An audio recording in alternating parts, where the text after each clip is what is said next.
Caros formandos e caras formandas do curso de pós-graduação em formação para docência no ensino superior da Universidade Católica de Cabo Verde, a Católica, é com muito prazer que o professor Florencio e eu, Marcelo Galvão, damos início hoje a uma série de videoaulas relacionadas ao módulo 2 deste curso.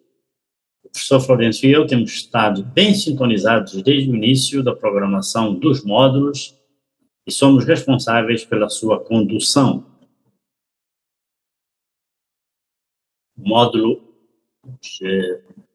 Segundo módulo, hoje começamos, portanto, a falar da prática pedagógica, que é a primeira unidade curricular deste módulo. Escolhemos para o tema de hoje, desta primeira videoaula, considerações iniciais sobre a prática docente como prática pedagógica.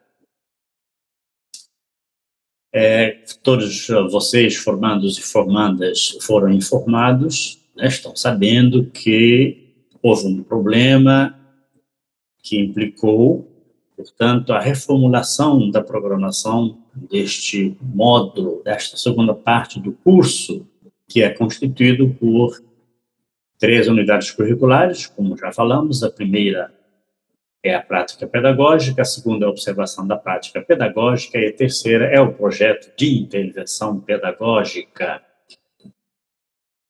Este módulo, portanto, foi reorganizado, não é? E as sessões de videoaula, tá, serão disponibilizadas no Moodle da escola universitária.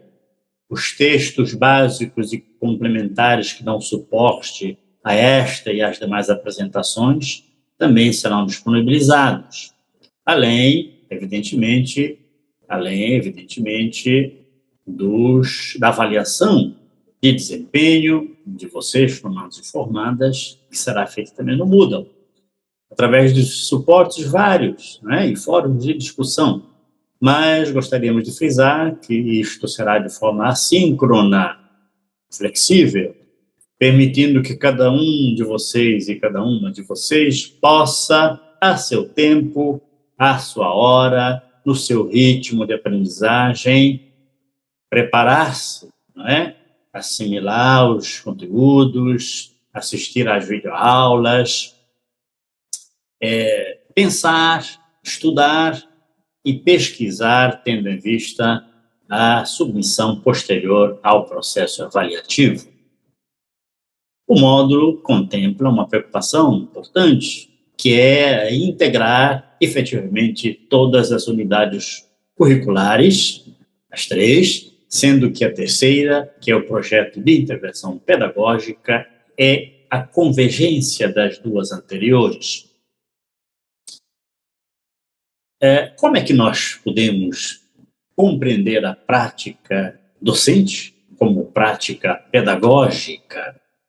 Segundo Fernandes, 1999, autora citada por De Lima Verdun, 2013, prática pedagógica é uma prática intencional de ensino e aprendizagem, não referente à questão didática ou às metodologias de estudo, portanto, não só referente, né, não só requerendo atenção à questão didática e às metodologias de estudo e de aprendizagem, né, mas articulada à educação como prática social e ao conhecimento como produção histórica e social datada e situada numa relação dialética entre prática e teoria, conteúdo e forma, e tendo em vista perspectivas interdisciplinares.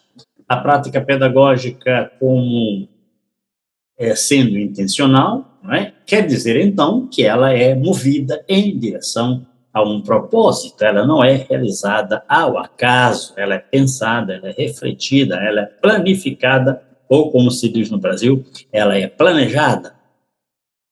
Como prática social, relacionada ao ensino e à aprendizagem, a prática pedagógica é, então, um conjunto de ações realizadas em contexto educacional envolvendo interação entre professor, por um lado, não é?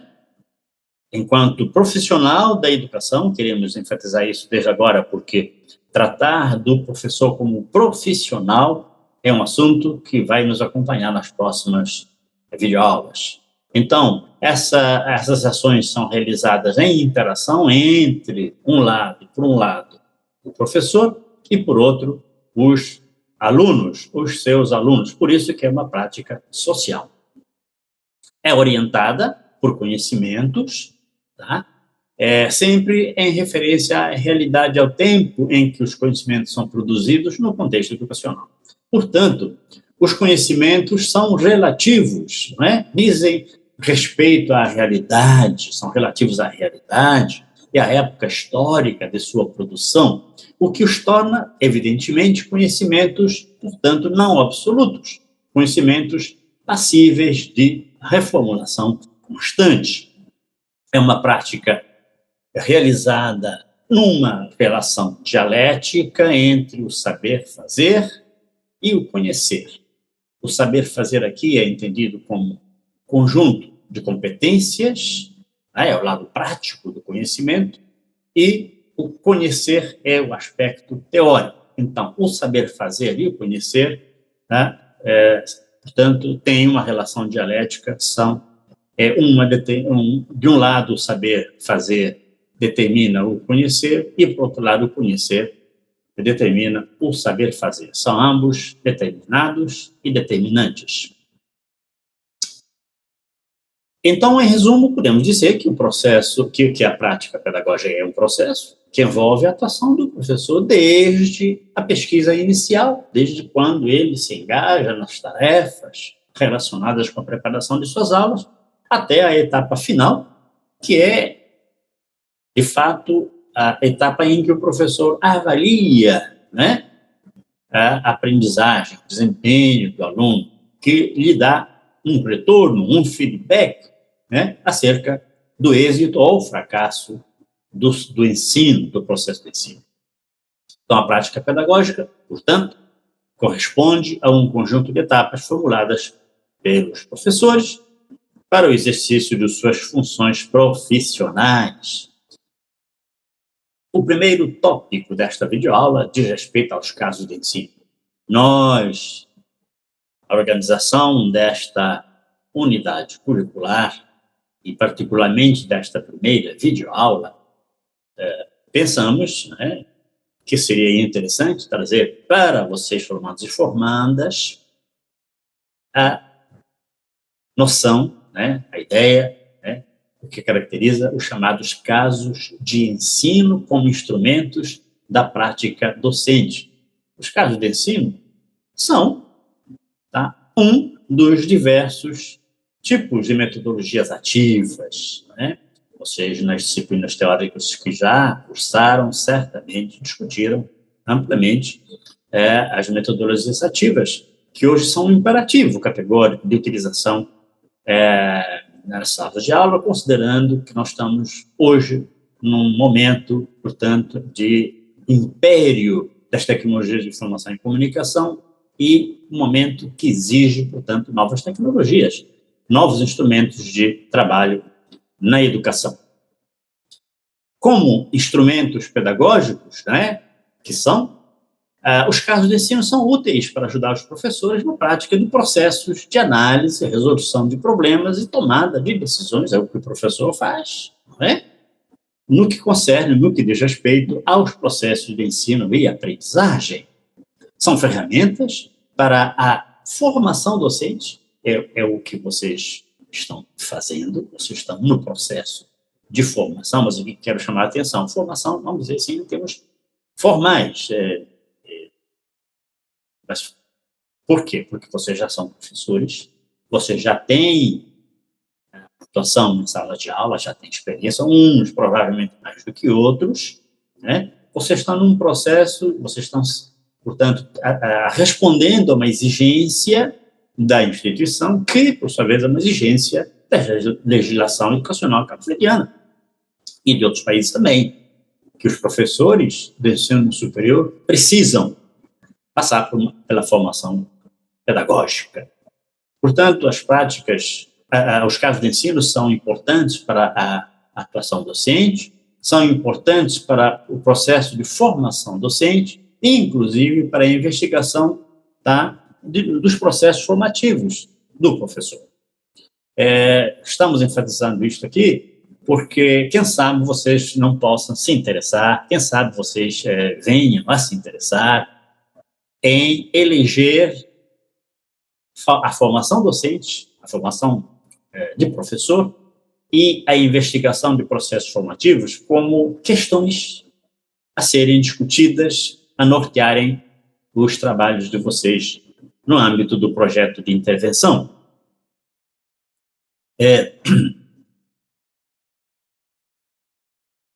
São documentos, né? Casos de ensino são documentos, né? Documentos descritivos de situações ou eventos escolares reais. Não são eventos ou situações escolares fictícias ou inventadas, são reais, podendo ser elaborados, esses casos, por professores. Não necessariamente, mas podem também ser elaborados por professores para utilização como ferramentas no ensino e na investigação. Bom, como se referem a situações de problema, não é? A eventos escolares, então, os casos de ensino são documentos que têm narrativas, né, de episódios escolares. Tá? A grande vantagem, né, dessas narrativas é que permitem que o professor reflita sobre a sua prática. Refletindo sobre a sua prática, como dizem vários autores que estudam os processos reflexivos do professor, portanto, refletindo sobre a sua prática, conseguem, né, podem conseguir aprimorá-la, devem tentar aprimorá-la e, assim, então, se desenvolverem como profissionais. Qual é a constituição, como é que são constituídos os casos de ensino, qual é a sua estrutura e qual é a sua importância? Os casos de ensino são constituídos por duas partes. A primeira parte, que é uma parte descritiva de uma situação específica, uma situação de problema, tá certo? Que contém um dilema, tá certo? Que, por sua vez, pode estar associado a um problema, tá? A uma estratégia de crescimento ou de desenvolvimento do professor no campo do ensino e da aprendizagem.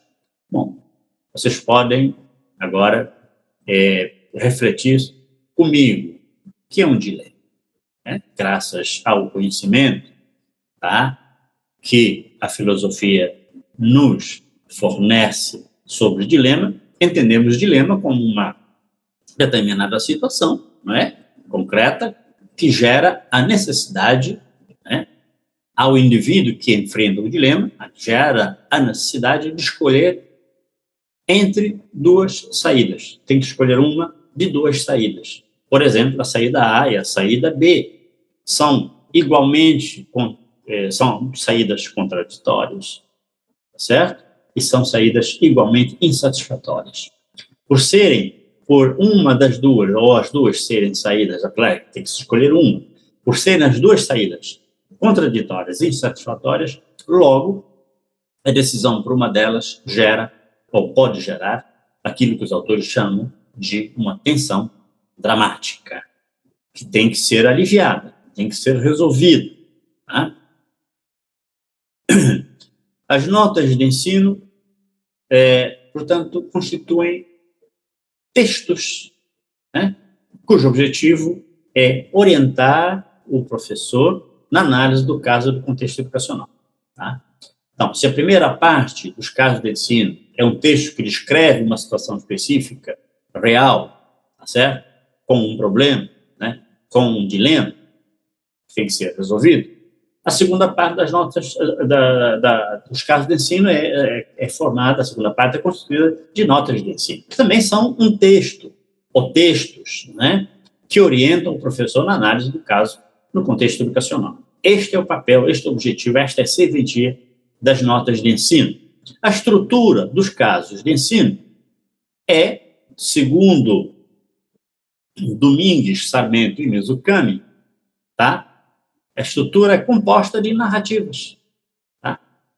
De episódios que dão visibilidade às vivências dos professores, os quais, ao analisar os episódios ou construí-los, revivem experiências. Vejam a riqueza dos casos de ensino para que os professores possam reviver, primeiro, ter visibilidade, conseguir dar visibilidade às suas vivências, tá? E reviver também essas experiências, né? E estabelecer processos reflexivos e relações entre a teoria e a prática. Então, a literatura que fala sobre processos reflexivos dos professores é uma literatura vasta, muito, muito rica, e, portanto, ela considera a necessidade de o professor refletir sobre a sua prática. Qual é a necessidade do professor refletir sobre a sua prática? É porque, refletindo sobre a sua prática, o professor consegue ter consciência de erros e acertos havidos, né, ao longo da sua atuação, e, inclusive, podendo corrigir esses erros, né, e evitar que aconteçam de novo, né, e melhorar a sua atuação. Mizukami, 2000, citada por Domingues, Sarmento e Mizukami, 2012, resume os casos de ensino como narrativas que têm um enredo, portanto, um começo, meio, fim, e talvez uma tensão dramática, a qual já fizemos referência, que deve ser resolvida, deve ser aliviada. Pensemos, hipoteticamente, no caso de um professor ou de uma professora engajada no ensino nos anos iniciais, por exemplo, a alfabetização, que se sente frustrada ou frustrada por não conseguir ensinar conteúdos básicos de matemática aos seus alunos. A literatura sobre aprendizagem de conteúdos básicos de matemática revela que, em muitas situações, o problema de assimilar, né, de adquirir conceitos básicos em matemática, tem a ver com a questão de como os comandos, né, dos exercícios, né, os comandos são escritos. Muitas vezes os alunos não têm a compreensão adequada desses comandos. A literatura fala sobre isso. Então, é uma questão linguística, uma questão de língua, não é? Muito bem. E há situações em que esse problema tem a ver com a falta de conhecimentos prévios, pré-requisitos, sobre, por exemplo, a noção, o chamado conceito de número. As pesquisas que se debruçam sobre a formação de conceitos ou conceito de números, as pesquisas indicam, mostram que conceituar número, adquirir conceito de número, significa formar uma rede de relações de equivalência entre as diversas dimensões que caracterizam o número. Por exemplo, o número 3, não é? Uma das dimensões do número 3 é a sua representação gráfica, não é? A forma, né, como se escreve, né, como se representa graficamente 3, é muito diferente da forma como se representa graficamente 5, 7, 9, por aí vai. Então, a representação gráfica do número 3 é uma das suas dimensões. Mas adquirir, né, portanto, assimilar, né, esta representação gráfica não é suficiente para se dizer que uma criança, né, em processo de alfabetização, adquiriu o conceito do número 3. Não. É preciso que a criança adquira, esteja exposta, né, portanto, assimile outras dimensões relacionadas à representação gráfica. Então, o desenho de 3, né, do número 3, tá, tem que estar relacionado com o som, né, essa dimensão sonora de 3, tem que estar relacionada também a esta representação gráfica a outras dimensões, como, por exemplo, a quantidade a que o número 3 se refere. Essa representação da quantidade também pode ser gráfica ou não. Podemos pegar 3 bolinhas, e associar ao número 3. Podemos desenhar 3 bolinhas e associar as 3 bolinhas ao número 3. Podemos falar 3 bolas ou 3 bolinhas e associar essas bolinhas faladas, essa dimensão falada, ao algarismo, ao dígito 3. Então, vejam que essas dimensões todas se relacionam, se conjugam e fazem parte de uma rede de relações de equivalência. Ainda sobre as narrativas que constituem os casos de ensino, Alarcón, Isabel Alarcón, 2005, citada por Domínguez, Sarmento e Mizucami, 2012, diz que as narrativas dos casos de ensino são elaboradas ou trabalhadas com o objetivo de darem visibilidade ao conhecimento que lhes é subjacente. São particulares, específicas, não são narrativas genéricas, mas são particulares. São narrativas que colocam os eventos num referencial temporal e espacial, portanto, são localizadas e situadas, refletindo os contextos sociais e culturais nos quais cada evento narrado, nos casos de ensino, tem a sua ocorrência. O que é que as narrativas dos casos de ensino revelam? Uma multiplicidade de aspectos, os motivos, por exemplo.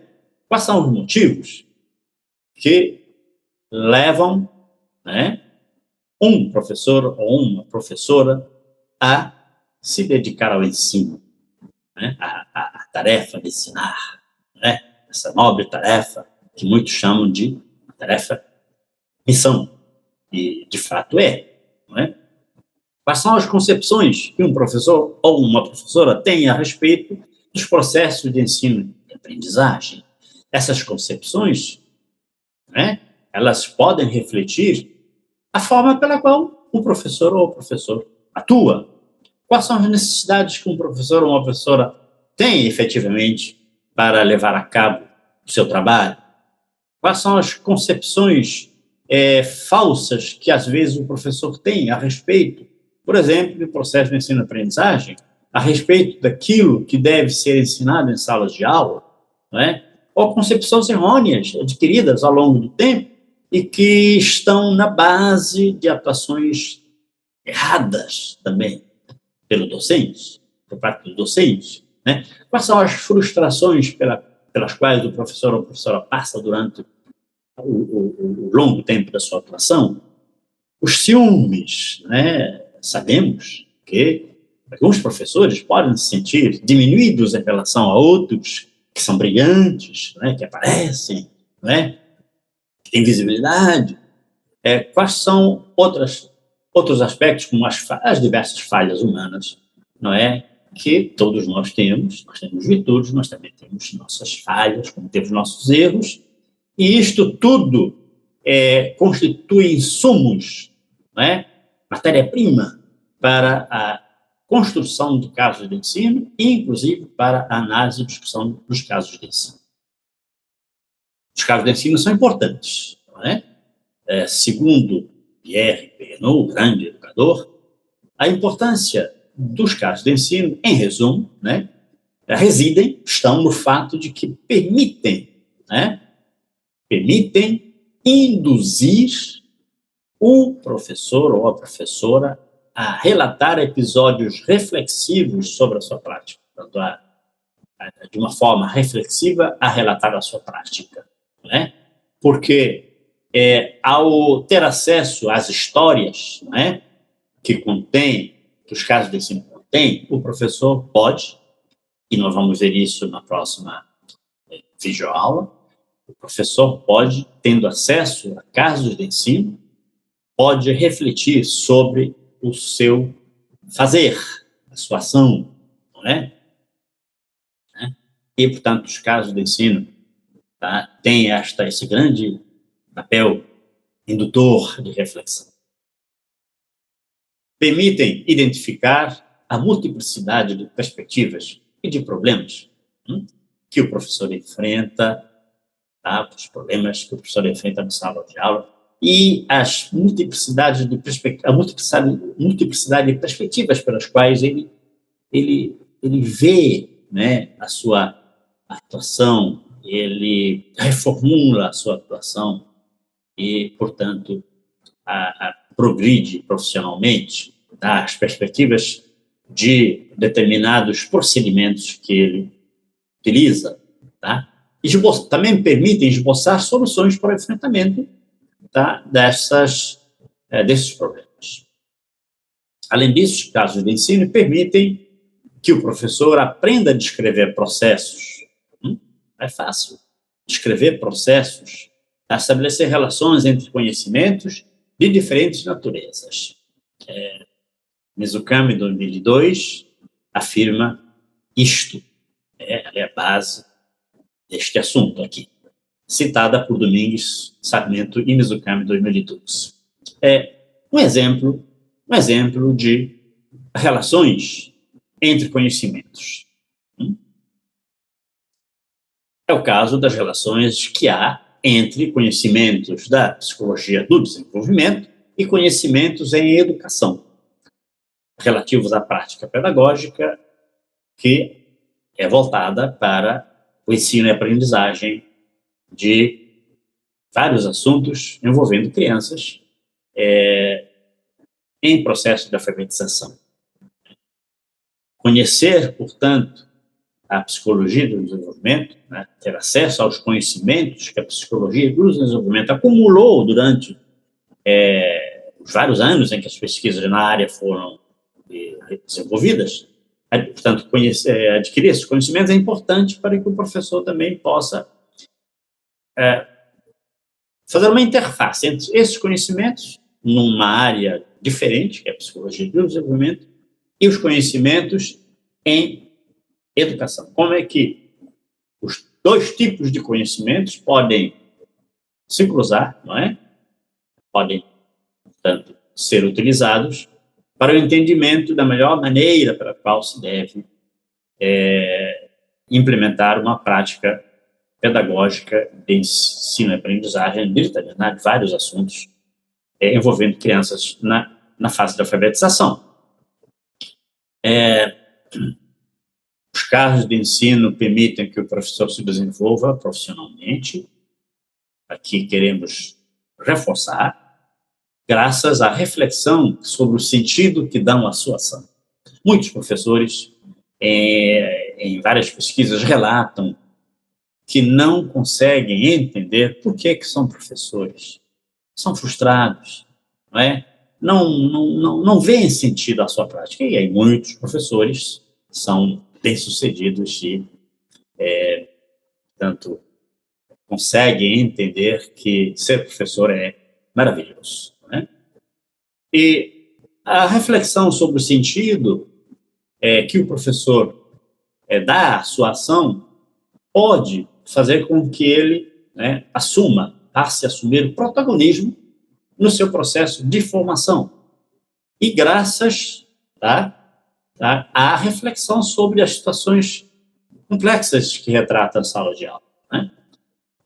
Problematizando-as. Os educadores gostam muito de usar essa expressão. Problematizar as situações da sala de aula. A sala de aula é um verdadeiro laboratório. Isso que a nossa expectativa é que vocês possam imergir, não é? Na sala de aula. Façam um mergulho na sala de aula. Vejam quanta riqueza de elementos vocês podem encontrar na sala de aula para investigação. Ok?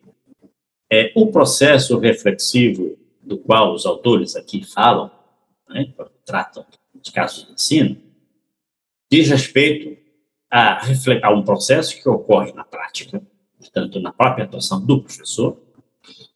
É um processo que ocorre fora dessa atuação, que há um momento em que o professor prepara a sua aula, e é preciso refletir, então, sobre como preparar essa aula da melhor maneira possível, considerando os erros anteriores, né, para evitar que esses erros ocorram de novo. Então, é uma reflexão sobre a prática e uma reflexão, portanto, retrospectiva, porque o indivíduo, o professor volta-se para uma prática anterior, e é uma reflexão prospectiva, porque permite que o professor repense a sua atuação, reformule essa atuação na próxima, na próxima vez, ou nas próximas vezes em que ele vai atuar na sala de aula. Como é que os casos de ensino surgiram, historicamente falando? A literatura registra que os casos de ensino remetem necessariamente aos Estados Unidos, a duas grandes universidades norte-americanas, uma delas a Universidade de Harvard, principalmente a Universidade de Harvard, tá?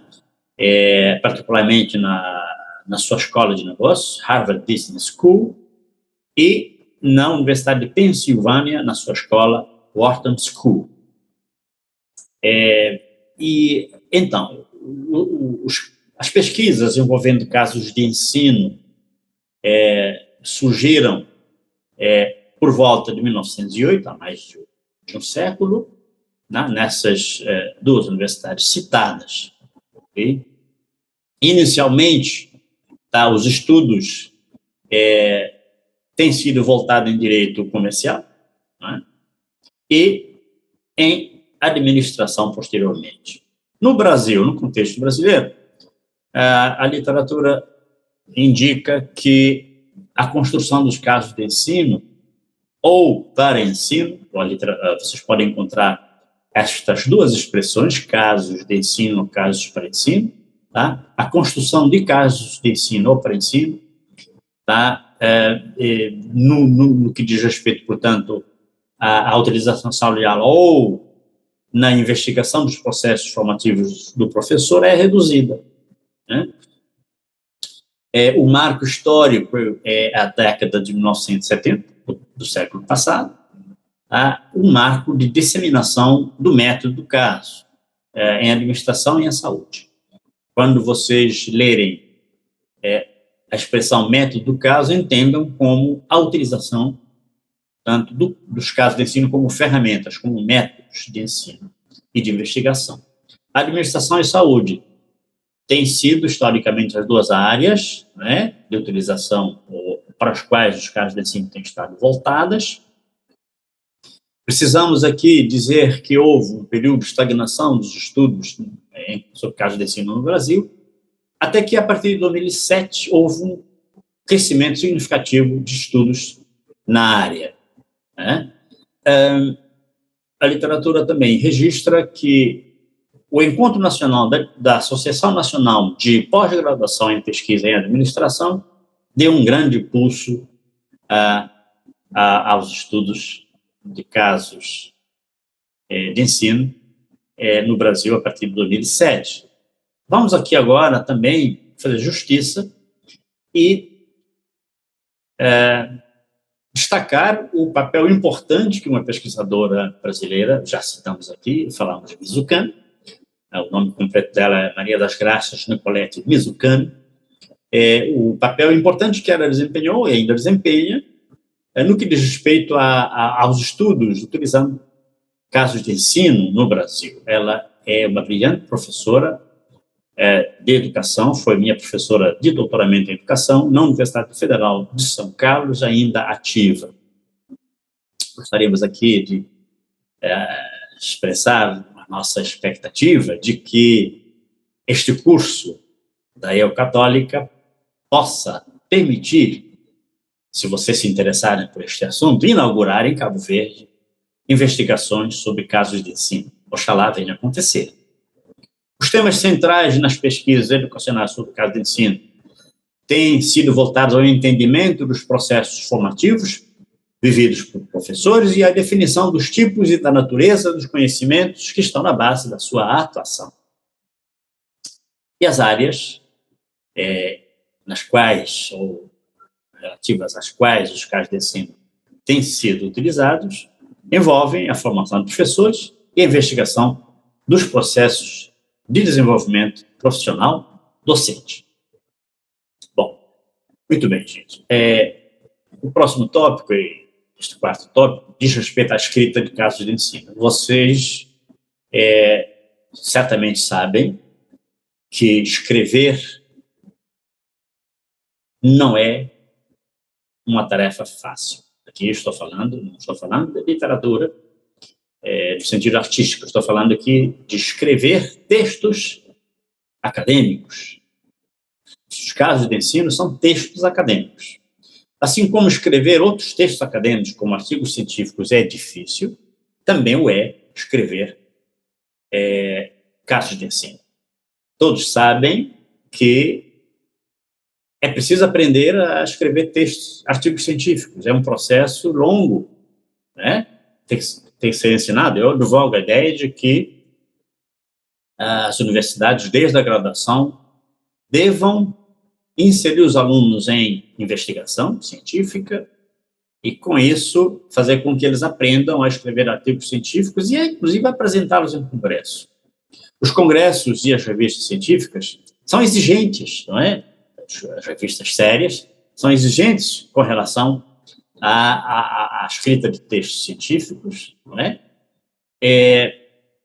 E, portanto, é preciso que esta habilidade de escrita de texto científico seja ensinada, porque certamente, porque é um processo difícil, doloroso, mas leva a uma satisfação muito grande quando o indivíduo consegue adquirir a estabilidade. Quando cheguei no Brasil, eu vim com uma formação muito prolixa e eu tive a necessidade de me adaptar à objetividade requerida para a escrita de textos científicos. Bom, há uma parte do artigo científico que é o resumo. O resumo exige um particular cuidado na sua escrita, porque se um resumo, que é a alma, a espinha dorsal, né, do artigo científico, não for bem escrito, indispõe o leitor na leitura do texto, resumo, e também na leitura do trabalho como um todo. Se for muito bem escrito, aumenta a probabilidade de o leitor ler o resumo e se interessar pelo texto para a sua pesquisa. Por isso que comparamos essa mesma dificuldade entre escrever casos de ensino, escrever artigos científicos e escrever casos de ensino. Agora, o grande desafio que deve ser enfrentado na escrita de casos de ensino é conectar a ação dos personagens, se há narrativas. Nos casos de ensino, logo há personagens. Portanto, conectar a ação dos personagens ao contexto e à sequência de acontecimentos que desencadearam os problemas a serem resolvidos na análise do caso. Agora, se esse desafio for bem enfrentado, produzirá um resultado satisfatório, que é obter a máxima aproximação possível da narrativa contada, né? Narrativa, portanto, inserida nos casos de ensino, em relação à própria história real que teve como base o caso de ensino.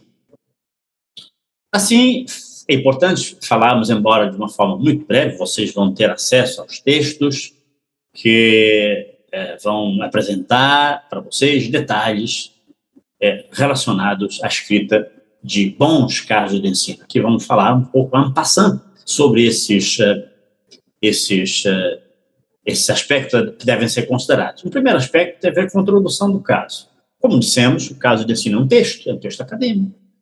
Todo texto científico começa com uma introdução. No que diz respeito a caso de ensino, a introdução é a primeira, portanto, a primeira seção do artigo, e é preciso ter cuidado com a introdução, não é? É preciso, então, nesta etapa do texto, né, delimitar bem a época e o local em que se desenvolve o caso. Aqui, quando falamos de época e local, estamos nos referindo ao contexto temporal e ao contexto espacial de ocorrência do problema descrito no caso.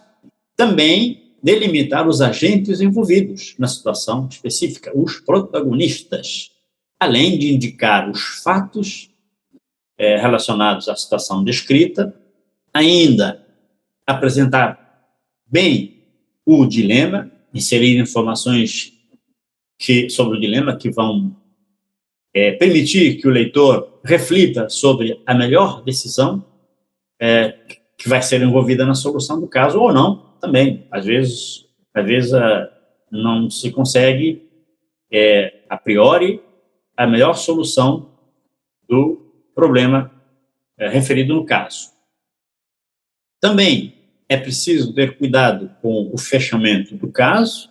Aqui enfatizamos a necessidade de apresentar indicações do encerramento do caso e as decisões que precisam ser tomadas, com a observação de que o autor do caso, né, não deve informar o leitor sobre o desfecho.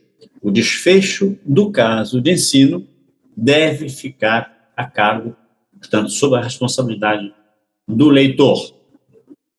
Ainda é preciso ter cuidado com os anexos e ou apêndices. Portanto, cuidar no sentido de disponibilizar informações, fornecer informações que vão subsidiar a análise do caso em sala de aula. Além de ter atenção à elaboração das notas de ensino. Já vimos que as notas de ensino são orientadoras, tá? Orientam o professor e os alunos na busca de respostas às questões que, por sua vez, levam, né, à solução do caso. O conteúdo das notas de ensino tem que ser bem explícito, tá? Envolvendo, por um lado, a fonte de dados, né, como são histórias baseadas em fatos, tá? Então, significa que os fatos foram levantados, né? Os dados sobre a ocorrência de um determinado problema que tem que ser resolvido, tá? Isso foi possível graças a uma pesquisa prévia, a um levantamento prévio dos dados, ok? Então é preciso inserir nas notas de ensino as fontes desses dados, que podem ser entrevistas, podem ser relatórios de empresas, se aqui se tratar de caso voltado para a gestão de empresas e administração de empresas. As fontes de pesquisa podem ser pesquisas de campo mesmo, não é? E, inclusive, trabalhos, fontes podem ser, portanto, obtidas na internet, nos sites da internet. Além de ser necessário inserir, né, nas notas de ensino, ao serem elaboradas as notas de ensino, os temas que devem ser trabalhados em sala de aula na análise do caso. Outro aspecto a considerar são questões para a discussão do caso, e isso tudo tem que estar neste texto chamado de notas de ensino. É preciso sugerir nas notas de ensino um plano de ensino. As notas de ensino são ferramentas para o ensino. Então, ao escrever as notas de ensino, o autor do texto deve, portanto, sugerir um plano de ensino com a clara metodologia de aplicação e análise em sala de aula deste plano. Não poderíamos deixar de fazer referência, deixar de mencionar, nós sermos redundantes, não poderíamos deixar de mencionar as referências que fundamentam não só a construção do caso, a escrita do caso, como também que fundamentam a sua análise. Um outro aspecto tem a ver com os níveis dos alunos, né? Para os quais os casos se destinam. Dependendo dos níveis, se são alunos de graduação, de mestrado, de doutorado, ou de formação executiva, dos chamados MBAs, formações, são formações pós-graduadas para quem quer trabalhar com gestão de empresas. Dependendo, portanto, dos alunos serem desses vários níveis de formação, os casos, não é, têm uma determinada forma de sua escrita. As notas de ensino, no caso. Além de haver questões, né, serem inseridas questões para a discussão do caso. Nós aqui estávamos, portanto, falando de referências que dão fundamentação teórica para o caso, é preciso considerar, e, como já dissemos, o nível dos alunos é importante ter em conta. Em resumo mesmo, geralmente, as notas de ensino devem apresentar uma descrição dos objetivos educacionais, tá? Aqui, particularmente, incluir as disciplinas a que o caso se destina, ou às quais o caso é prestativo para análise, as possíveis atividades para análise e discussão do caso em sala de aula, e questões e possíveis alternativas para a resolução do caso. Então, são 3 aspectos fundamentais aqui, de uma forma muito resumida, que caracterizam o texto dos casos, das notas de ensino. Os principais problemas na redação de casos de ensino, né, se escrever caso de ensino é problemático, então devemos resolver logo alguns problemas que a literatura aponta como relacionados à redação de caso de ensino. Um deles tem a ver com a situação-problema, período de ocorrência do caso e sua inadequação. Um problema que a literatura registra é a falta de caracterização da situação-problema, em que a história é narrada. Tá? O período de ocorrência, estamos falando aqui tanto de situar o caso temporalmente, inclusive o local. Tá? Situar o caso em termos, portanto, espaciais. Né? Também um problema que a literatura registra na redação de casos é a inadequação do caso para ser utilizado numa disciplina. Aqui, evidentemente, que o problema de inadequação não é só relacionado à maneira pela qual o caso é escrito, não é? Mas pode ser que um determinado problema de um caso de ensino não se preste para uma determinada disciplina. Um problema que é prestativo para, por exemplo, língua portuguesa pode não ser prestativo para ciências naturais. Portanto, é preciso ter discernimento, né, para verificar qual é a área de aplicação adequada de um problema, de um caso de ensino.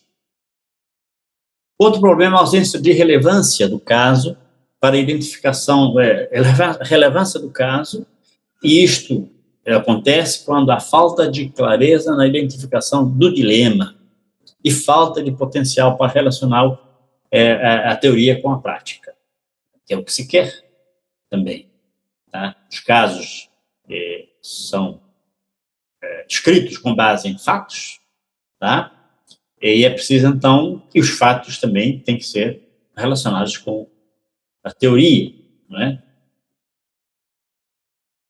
Um outro problema tem a ver com a ausência de informações do caso que vai auxiliar o analista a tomar decisões. Tá? Decisões relativas ao dilema. Tá? E aqui chamamos atenção para a necessidade de essas informações estarem disponíveis de uma forma estruturada, de uma forma cronológica e encadeada sobre o contexto, os protagonistas, a estrutura de uma organização, tá?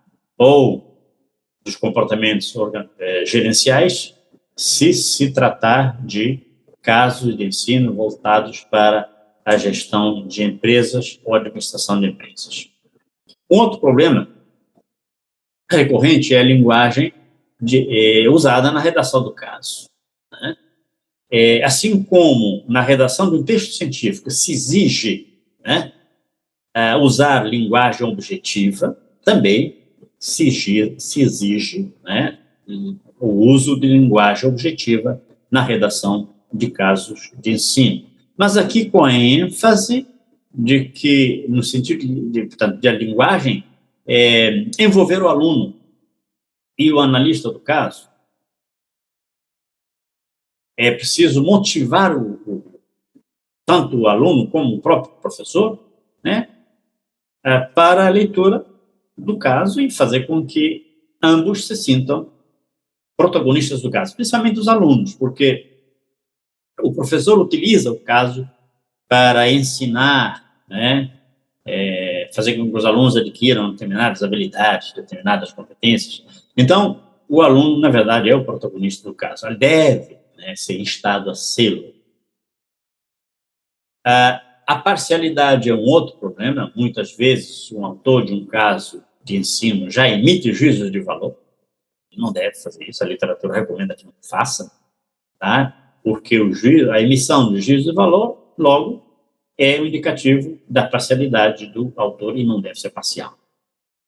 Além do estilo do texto, outro problema, não é? Bom, vocês sabem que dois autores de artigos científicos, mesmo sendo ambos objetivos, dada a sua formação metodológica, não conseguem deixar de expressar a sua idiosincrasia, a sua maneira muito particular de escrever. Isso ocorre muito.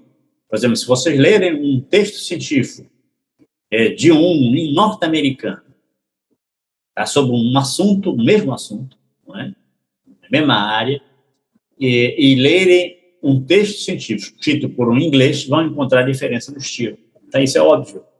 Né? Assim como um autor de um texto científico de Portugal, um autor português, né, necessariamente vai escrever esse texto diferente da forma como um brasileiro escreve. Português. Ambos estão usando a língua portuguesa, porém com as suas diferenças. Mas aqui não estamos dando ênfase a essas diferenças linguísticas, estamos dando ênfase ao fato de cada autor ter a sua particularidade, o seu estilo.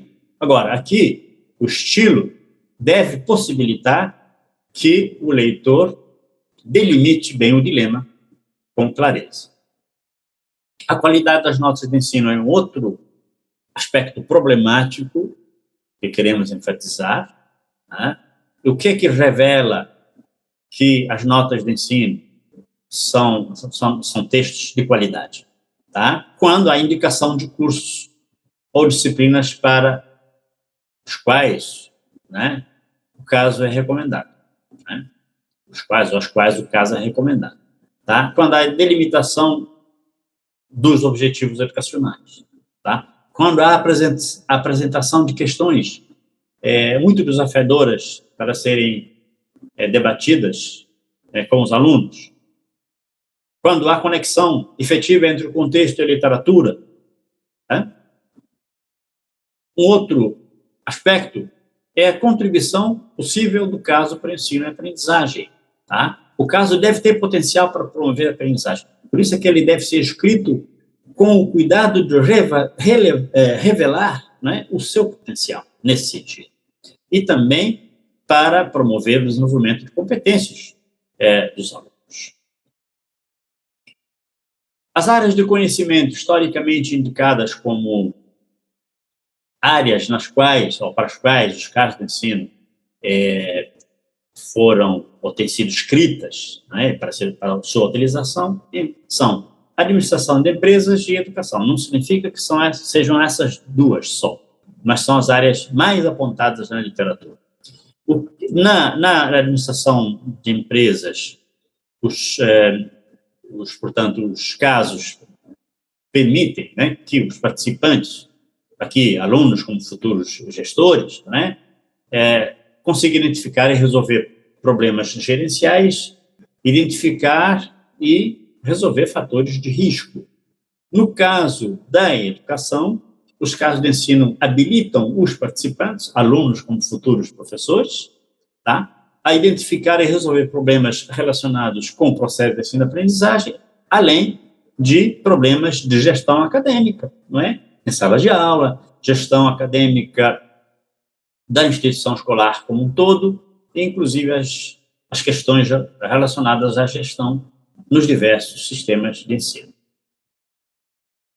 Bom, gostaríamos de, nessas considerações finais, dizer a vocês, prezados formandos, prezadas formandas, que esta apresentação é uma síntese tá, dos assuntos, dos textos que deram suporte a esta primeira videoaula. Né? Então, né, o acesso aos conteúdos da próxima videoaula, na segunda sessão, é fundamental, tá, para que vocês possam obter uma compreensão, um entendimento melhor deste assunto. Para quem nunca leu sobre o caso de ensino, tá, assistir a essa primeira videoaula não é suficiente para assimilação adequada dos casos de ensino.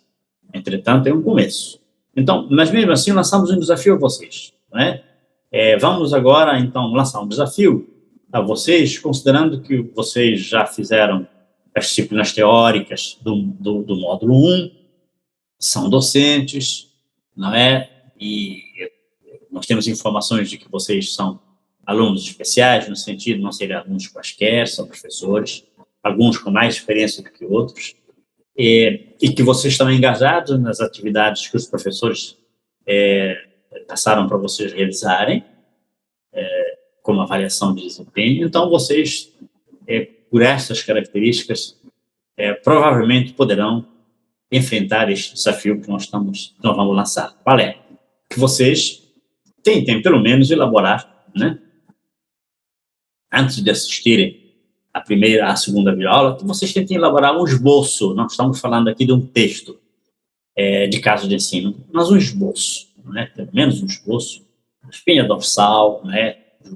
No caso, e que vocês, para isso, além do conteúdo desta primeira videoaula, que vocês leiam um artigo interessante, que é Casos para Ensino, uma descrição do caso William, tá, na referência que está aí, e essa referência também já está, ou vai estar disponibilizada para vocês, né, na plataforma.